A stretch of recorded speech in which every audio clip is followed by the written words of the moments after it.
Hallelujah. आप सभी को जय मसीह की। मैं परमेश्वर की पवित्र पाक हजूरी में आपका स्वागत करती हूँ। वो परमेश्वर सचमुच महान परमेश्वर है। हम धन्यवाद करते हैं परमेश्वर का। वो परमेश्वर हमारे बीच में मौजूद है, क्योंकि उस परमेश्वर का वादा है जहाँ पर भी उसके नाम से दो या तीन जन इकट्ठा होते हैं, वो परमेश्वर हमारे बीच में उपस्थित होता है। आज हम विश्वास करें, वो परमेश्वर आपके हृदय को बदलने वाला परमेश्वर है। वो परमेश्वर आपकी कमियों को दूर करने वाला परमेश्वर है। सचमुच वो परमेश्वर सामर्थी परमेश्वर है। वो परमेश्वर आपके हृदय को बदल देता है, आपके माइंड को बदल देता है, आपको एक अद्भुत सामर्थ्य से भर देता है, आपकी गवाहियों को परमेश्वर तैयार करता है। आपके जीवन में जितनी भी प्रॉब्लम है, जितनी भी समस्या है, उन समस्याओं को दूर करने वाला परमेश्वर है। वो परमेश्वर आपके विश्वास को आज परखने वाला परमेश्वर है। वो परमेश्वर देखता है कि मेरी संतान, मेरे बच्चे, मेरा बेटा, मेरी बेटी किस मंशा से मेरे पास आया। तो आप विश्वास करें, और आप परमेश्वर की संतान हो, ये अधिकार परमेश्वर ने आपको दिया है। आप धन्यवाद की भेंट को परमेश्वर के पास लेकर आए, आप धन्यवाद के बलिदान को परमेश्वर के पास लेकर आए।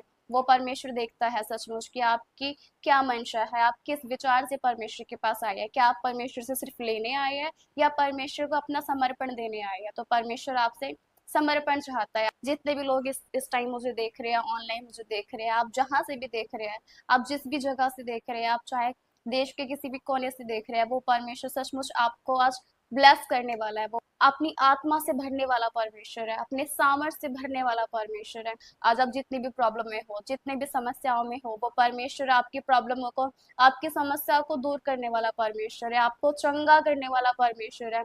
क्योंकि वो परमेश्वर के कलाम में लिखा है कि वो परमेश्वर वैदों का वैद है। तो आप विश्वास करें, आपकी जो भी बीमारी है, जो भी स्किन एलर्जी है, जो भी प्रॉब्लम है, वो परमेश्वर आज आपको चंगा करने वाला है। आप विश्वास करें, वो परमेश्वर महान है। और आइए, हम सभी दीन होते हैं, नम्र होते हैं, परमेश्वर के सम्मुख जाते हैं, क्योंकि वो परमेश्वर हम सभी को देखने वाला परमेश्वर है, हम सभी को जानने वाला परमेश्वर है, हम सभी को परखता है परमेश्वर कि हम अपने विश्वास में कितने दृढ़ हैं, कितने मजबूत है।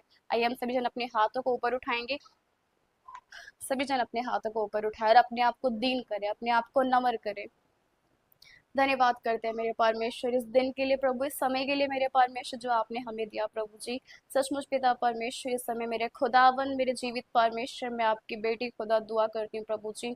जितने भी जन परमेश्वर इस जगह आए, इस ऑनलाइन में आए, इनके मनों को प्रभु, इनकी आत्मिक बुद्धि को परमेश्वर, इनकी समझ को आप खोल दीजिए यीशु मसीह के नाम से, ताकि परमेश्वर पवित्र आत्मा जी, हाँ प्रभु, ये जो वचन आपका सुने प्रभु जी, ये जो आपका कलाम सुने मेरे परमेश्वर, जो आपका कलाम पढ़े मेरे परमेश्वर पवित्र आत्मा जी, ये सिर्फ पढ़ने वाले परमेश्वर, सिर्फ मानने वाले ही नहीं, बल्कि मेरे परमेश्वर इसको फॉलो करने वाले हो जाए मेरे परमेश्वर। सचमुच खुदावन, मैं आपका धन्यवाद करती हूँ प्रभु जी। हाँ मेरे परमेश्वर, सचमुच खुदावन, आप जितने यहाँ पे जितने भी जन आए हैं परमेश्वर, आप सभी को प्रभु जी इनके हृदय को खोल दीजिए मेरे परमेश्वर पवित्र आत्मा जी। सचमुच पिता परमेश्वर, ताकि प्रभु जी इनके बंधन परमेश्वर आज के वचन के द्वारा, इनके ऊपर जो भी बंधन हो परमेश्वर, वो सारे बंधन प्रभु यीशु मसीह आपके नाम से टूट जाए मेरे परमेश्वर पवित्र आत्मा जी। और आपका जो भी कलाम हो मेरे परमेश्वर आज मेरे प्रभु जी, सचमुच पिता परमेश्वर, हमारे हृदय रूपी पटिया पर परमेश्वर ये बोया जाए परमेश्वर, लिखा जाए प्रभु जी। सचमुच पिता परमेश्वर, हम केवल इस पर प्रभु जी सुनकर चलने वाले परमेश्वर पवित्र आत्मा, मानने वाले नहीं बल्कि परमेश्वर इस पर चलने वाले हो जाए मेरे परमेश्वर पवित्र आत्मा जी। सचमुच प्रभु अपना सामर्थ, प्रभु अपना ऐसा अनुग्रह हम पर दिखा प्रभु जी, अपनी आत्मा इन पर उड़ेल मेरे परमेश्वर पवित्र आत्मा, ताकि खुदावन ये आप में उन्नति करने पाए परमेश्वर, बढ़ने पाए परमेश्वर, स्थिर न रहने पाए मेरे परमेश्वर। धन्यवाद करते हैं प्रभु, आगे का समय आपके पवित्र हाथ में सौंपते हैं, वक्त सारी महिमा आपको देते हैं, यीशु के नाम से मांगते हैं, आमीन। हमारा आज का टॉपिक है कि उन्नति, हमारी स्पिरिचुअल ग्रोथ कैसे होगी।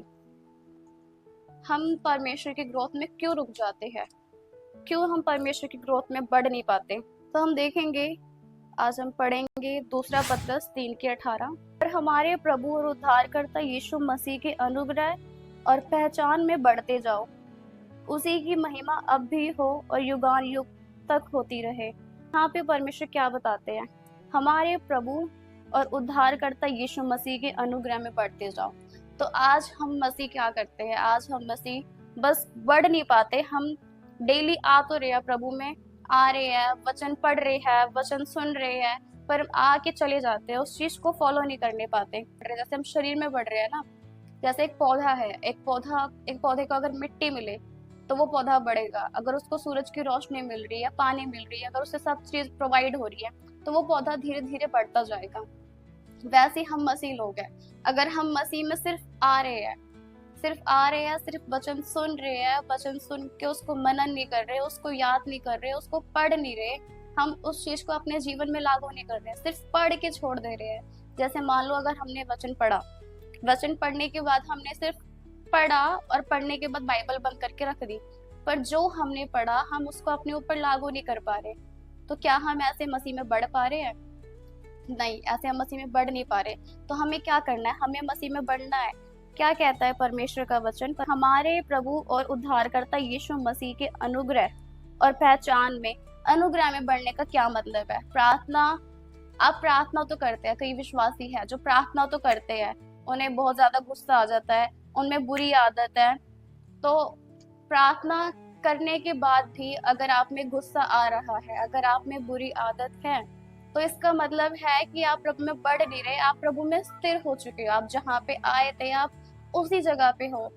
तो हमें क्या करना है? हमें प्रभु में बढ़ना है। जिस प्रकार हम देखेंगे कि एक 5 साल का बच्चा, एग्जाम्पल लेते हैं, अगर एक 5 साल का बच्चा है, एक 5 साल के बच्चे की हाइट अगर इतनी ही रह जाती है, उसके बाद उसकी उम्र तो बढ़ रही है 6 साल, 7 साल, 8 साल, पर उसकी हाइट नहीं बढ़ पा रही, तो उसके फैमिली वाले क्या बोलेंगे कि कुछ तो प्रॉब्लम है, हमारा बच्चा बीमार है, या इसको बीमारी है, ये इसका हम आजकल के नाम में देते हैं कि बच्चा बौना रह गया। तो फिर अगर आप प्रभु यीशु मसीह में बढ़ नहीं रहे, आप प्रभु यीशु मसीह में ग्रोथ नहीं कर रहे, तो आपकी हाइट वहीं पर रुक जाएगी। तो हमें अपनी हाइट नहीं रोकनी, हमें अपनी उम्र नहीं रोकनी वहीं पर, तो हमें प्रभु यीशु मसीह में स्टेप बाय स्टेप बढ़ना है। पौलुस क्या काम करता था जब प्रभु में नहीं था? जब पौलुस यीशु मसीह को नहीं जानता था, तो वो परमेश्वर के लोगों को मारता था, सताता था, कईयों को तो जिंदा मार दिया करता था।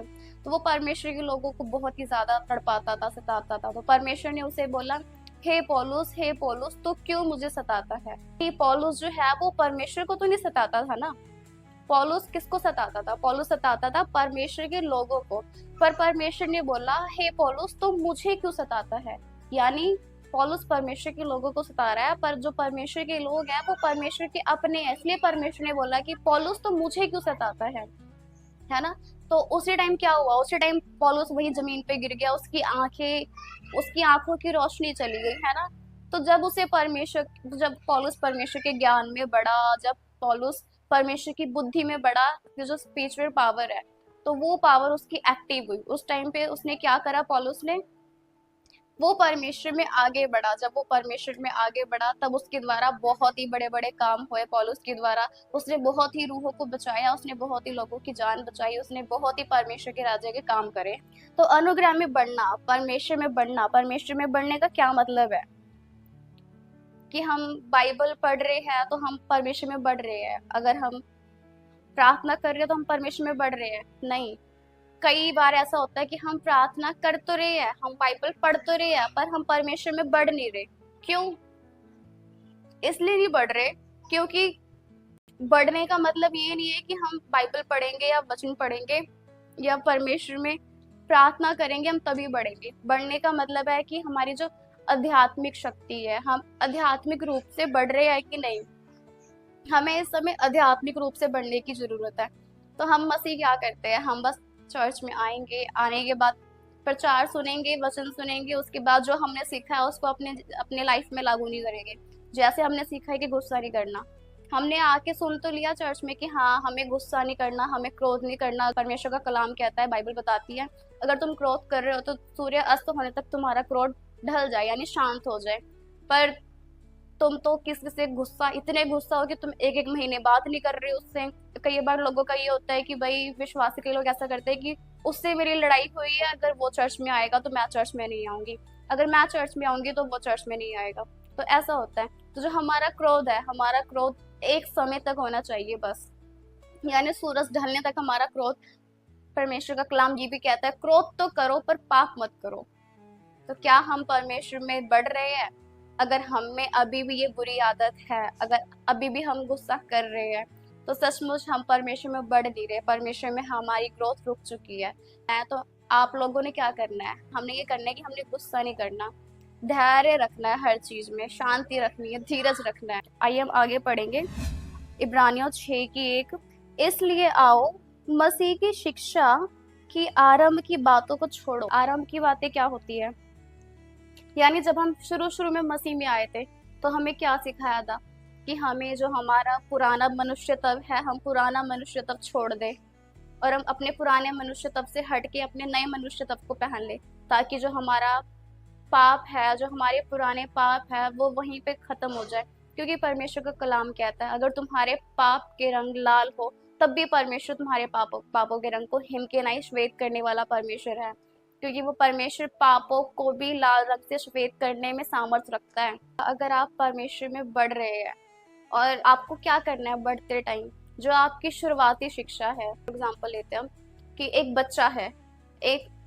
बच्चा है और वो स्कूल जा रहा है, और स्कूल जा रहा है तो वो क्या कर रहा है, वो अभी क्या सीख रहा है, ABCD, ठीक है, वो सीख रहा है, वो ABCD EFGHIJK उसने ये पूरा सीख लिया A to Z।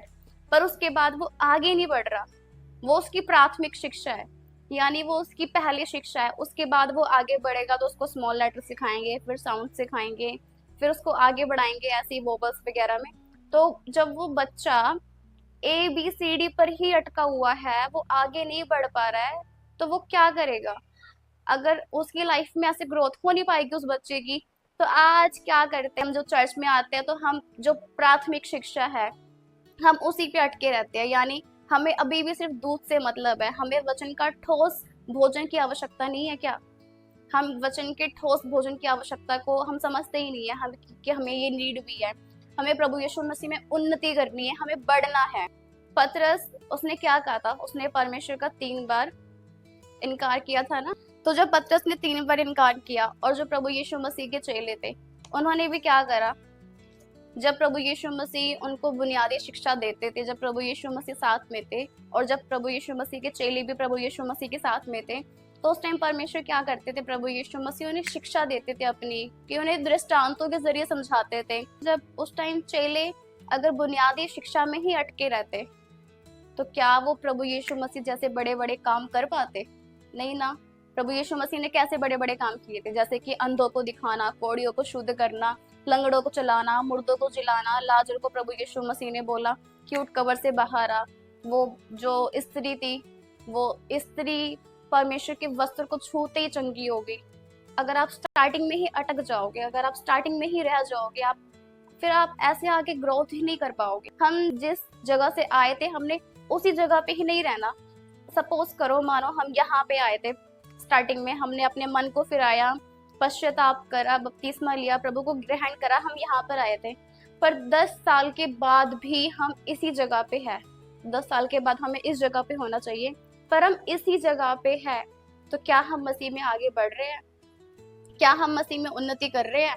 नहीं, हम मसीह में उन्नति नहीं कर पा रहे हैं ऐसे। तो आज विश्वासी को क्या करना है? अपने विश्वास को मजबूत करो और अपने विश्वास को चौड़ा करो कि आज आपने परमेश्वर में, प्रभु यीशु मसीह में उन्नति करना है। आपने इसी जगह पे नहीं रहना, इस लेवल से आपने इस लेवल पर आना है। आइए हम आगे देखेंगे, यूहन्ना 15:5 में देखेंगे कि परमेश्वर का कलाम हमसे क्या कहता है। मैं दाखलता हूँ, तुम डालियां हो, जो मुझ में बना रहता है और मैं उसमें, वह बहुत फल फलता है, क्योंकि मुझसे अलग होकर तुम कुछ भी नहीं कर सकते। जैसे कि पेड़ की शाखाएं हैं। प्रभु यीशु मसीह कौन है? प्रभु यीशु मसीह परमेश्वर हमारा एक वृक्ष है, और हम क्या है? हम परमेश्वर की शाखाएं हैं, डालियां है, टहनियां। एक टहनी यहाँ से निकली है, यहाँ से निकली है, यहाँ से निकली है। तो ये फलवंत कब हो रहा है? कैसे हो रहा है? वो जो टहनी निकल रही है, वो टहनी फलवंत कैसे हो रही है? वो टहनी फलवंत तब हो रही है जब वो परमेश्वर से अटैच है, हम परमेश्वर से कनेक्ट है, हम परमेश्वर से जुड़े हुए हैं, इसीलिए हम फलवंत होंगे। अगर आप मसीह में हो, अगर आप मसीह में कनेक्ट हो, मसीह से आप, अगर आप परमेश्वर का कनेक्शन आपके साथ है, तो आप फलवंत होते जाओगे। परमेश्वर आपके जीवन में आपके रास्तों को खोल देगा। आपके जो भी काम बंद पड़े वो परमेश्वर प्रभु यीशु मसीह के नाम में खोल देगा। अपने विश्वास में आपने दृढ़ होना है कि परमेश्वर कब किस दिन आपको परख ले, क्योंकि जब आपका विश्वास मजबूत है तो आपके ऊपर बहुत सी परिस्थितियां आएंगी, और उस टाइम आप इस परिस्थिति के नीचे नहीं, परिस्थिति के ऊपर नजर आओगे। इस वचन के द्वारा परमेश्वर हम सभी को आशीष दे। आइए हम सभी अपने हाथों को ऊपर उठाएंगे और इस लास्ट प्रार्थना करेंगे। हालेलुया। धन्यवाद करते हैं मेरे परमेश्वर, मेरे खुदा, मेरे बाप, मेरे परमेश्वर, मैं आपका धन्यवाद करती हूँ। आपकी बेटी प्रभु आपके सम्मुख आती है प्रभु। सचमुच मेरे परमेश्वर, पवित्र आत्मा धन्यवाद करते हैं प्रभु, जो इन्होंने सीखा मेरे परमेश्वर, जो हमने सीखा प्रभु जी। सचमुच मेरे परमेश्वर, ये हम सीख के परमेश्वर सिर्फ और सिर्फ इसके ऊपर सुनने वाले ही नहीं, बल्कि परमेश्वर इसके ऊपर चलने वाले हो जाए मेरे परमेश्वर। हाँ प्रभु जी, हमें ऐसी आत्मिक बुद्धि दीजिए परमेश्वर, हमें ऐसी आत्मिक ज्ञान दीजिए मेरे परमेश्वर, ताकि प्रभु जी हम इस वचन में आगे बढ़ने पाए मेरे परमेश्वर। सीख के परमेश्वर आपके राज्य में उन्नति करने पाए, आपके राज्य में कार्य करने वाले हो जाए मेरे परमेश्वर। धन्यवाद करते प्रभु जी। थैंक यू लॉर्ड जीसस मेरे परमेश्वर, धन्यवाद करते प्रभु यीशु मसीह। आगे का समय आपके हाथों में सौंपते हैं और सारी महिमा आपको देते हैं। इस प्रार्थना को प्रभु यीशु मसीह के नाम से मानते हैं, आमीन। तो आज आपका विश्वास भी ऐसे ही आगे बढ़ना चाहिए, आपकी उन्नति भी परमेश्वर में ऐसी होनी चाहिए। अरे वो परमेश्वर सचमुच आपको अद्भुत रीति से भर चुका है, आप विश्वास करें, धन्यवाद करें परमेश्वर का इस वचन के लिए। परमेश्वर ने हमें इतना अच्छा वचन दिया, हम धन्यवाद करते हैं परमेश्वर का। और आप सभी को जय मसीह की